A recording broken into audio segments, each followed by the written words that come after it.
Asian sub sandwich is one of the most popular food in Asia. Throughout times, people in different parts of Asia have put their own twist into making their own sub sandwiches. In Cambodia, we call it num pang pate.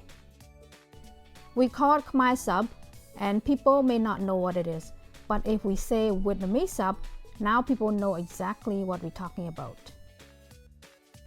It is basically the same sandwich with just different name of the country in front of it. And in today's video, I will show you how you can make the delicious Khmer meatloaf for this tasty sub sandwiches. If you are new here, don't forget to press the subscribe button for more delicious homemade recipes. And also, don't forget to press the notification bell so you get notified for all my future videos. Okay, let's get started, and I will show you all the ingredients that you need to make the Khmer meatloaf. You will need 1 pound of lean pork loin. You will need some cornstarch, baking soda, cooking oil, salted garlic powder, salt, sugar, chicken powder, and some ground pepper. You will need some water and also some ice cube. And if you have a large size steamer, you can steam everything all at once. After you clean the lean pork loin, you're going to cut any fat that is attached to the pork loin. You're going to thinly slice the pork before we put them into the food processor. Do you know why we only want to use the pork that has no fat on it? We only want to use the pork that has no fat on it. It's because when it is finished cooking, you don't want so many holes that is in the meatloaf. And when we are finished cooking the meatloaf, I will show you what I mean. After we thinly slice the pork, now you can put all the pork into the food processor.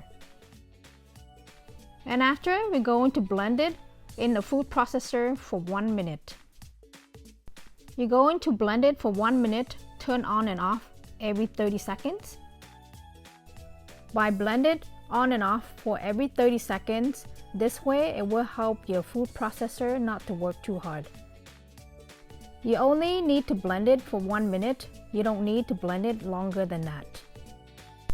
After 1 minute, you can set it on the side, and next we're going to mix all the other ingredients for the meat. Half cup of water or 120 ml, 3 tablespoons of cornstarch,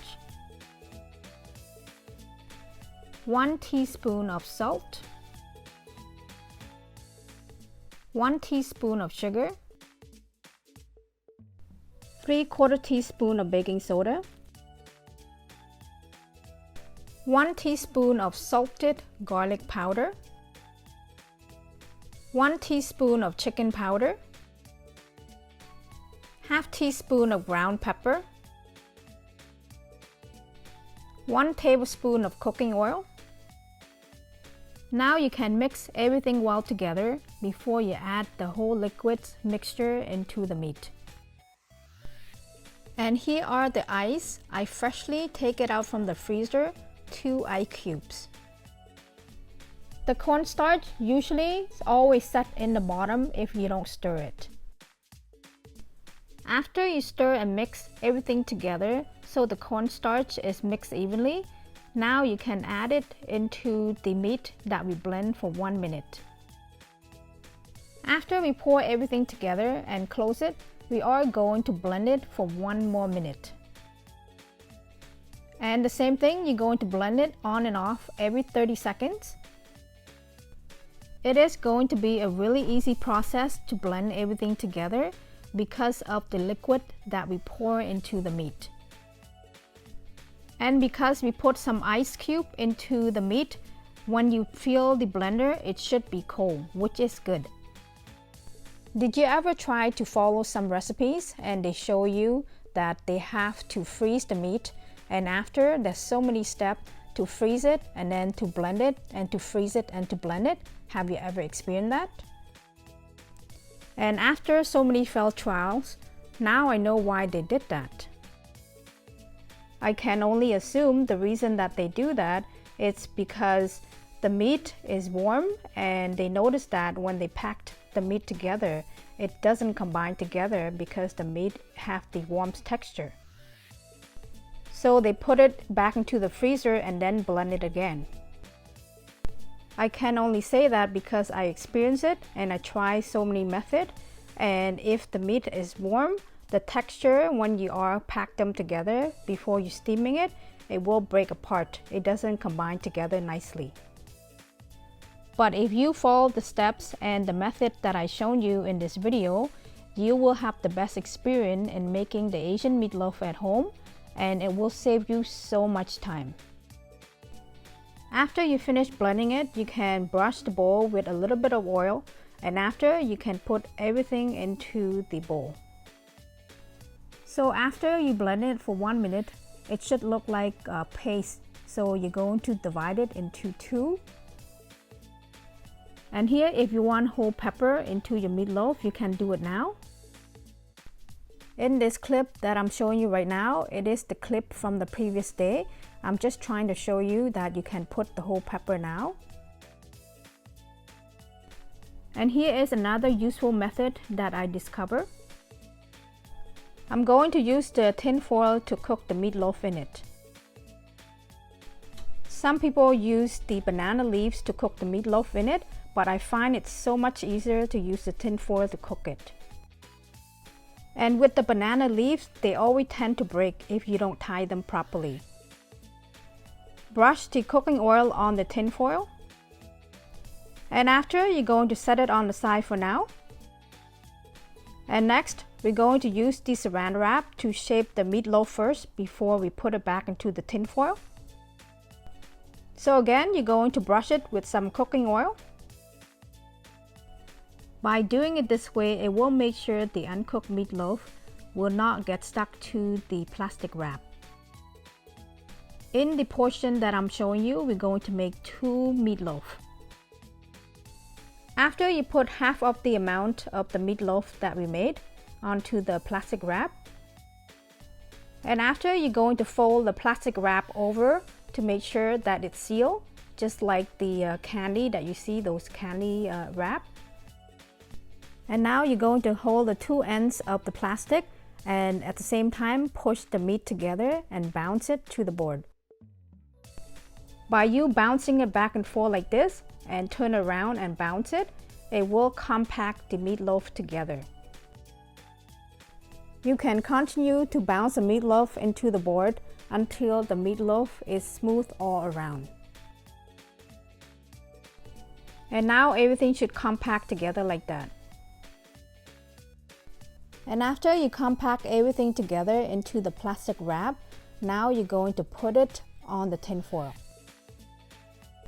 You're going to take the plastic off and slide it off and throw that plastic wrap away. Because we have some cooking oil on there, so it's not going to be sticky to the tin foil, which is good. You're going to fold it over and then fold both sides in, just like I do it. You want to fold it really close to the meatloaf. And after, you're going to fold the back, like the 2 sides, the 2 ends in, like really tightly, just like I do that. And after, we're going to use the plastic wrap to wrap on top of the tin foil. You're going to wrap it with the plastic wrap 2 times, like 2 sheets of plastic wrap. By wrapping it 2 layers with plastic wrap, it will prevent the meat from breaking when they cook and expand from the tin foil. And so with the other plastic wrap, you're going to wrap it the other way. So you're going to wrap it 1 way lengthwise and 1 way widthwise. I think I say that correctly. Do you know how they cook the meatloaf in Asia? They compact the meat paste into the pre-made metal molding. And after they compact into the metal molding, they're going to steam it the same way that we do. I don't think you could ever buy those molding. I never seen one, but if you've seen one, can you leave it in the comment below? I would like to buy one. Now that we finished with wrapping both of them, now we can steam them. You can boil some water, and after you're going to steam it for 20 minutes on high heat. After 20 minutes, you can turn off the heat, but do not open up the lid. But in this video, I'm going to show you how it looks, so I'm going to open it, but you don't have to open it. You're going to leave it covered and leave it to cool down for at least 15 minutes or longer. By doing it this way, so the meatloaf is cooled down and it is more firmer when we're going to cut it later. I cover it and I went to the store for half an hour, and when I come back, it looked like this. When you open up the plastic wrap, it's going to be a bit tough, but it's doable. And that is all to it on how to make the Khmer meatloaf at home. I have tried to make the Asian meatloaf so many times, and it never turned out the way that it turned out this way.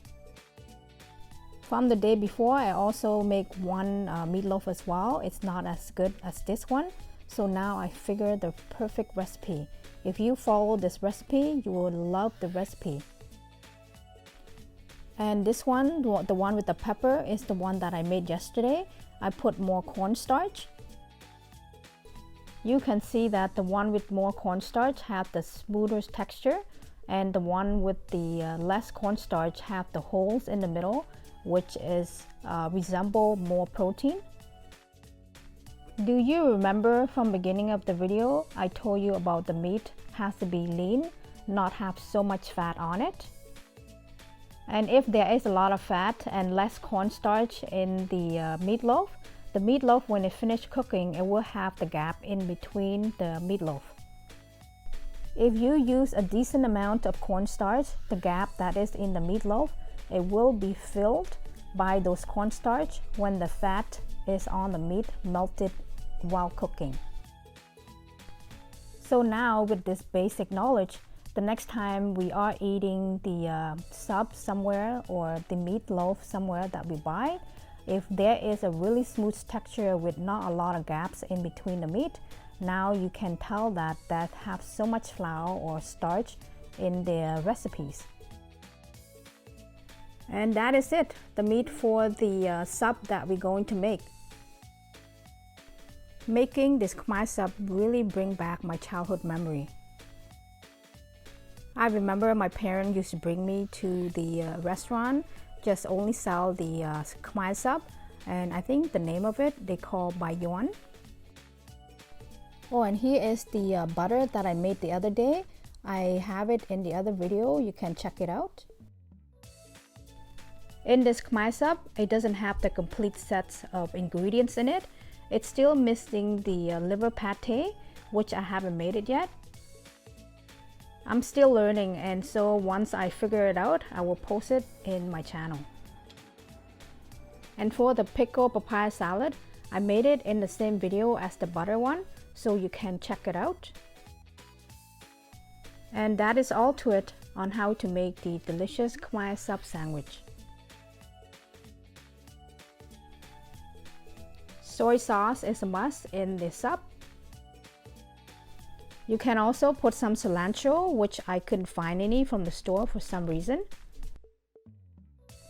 You can also put some red chili sauce and whatever sauce you like on top. That is also up to you.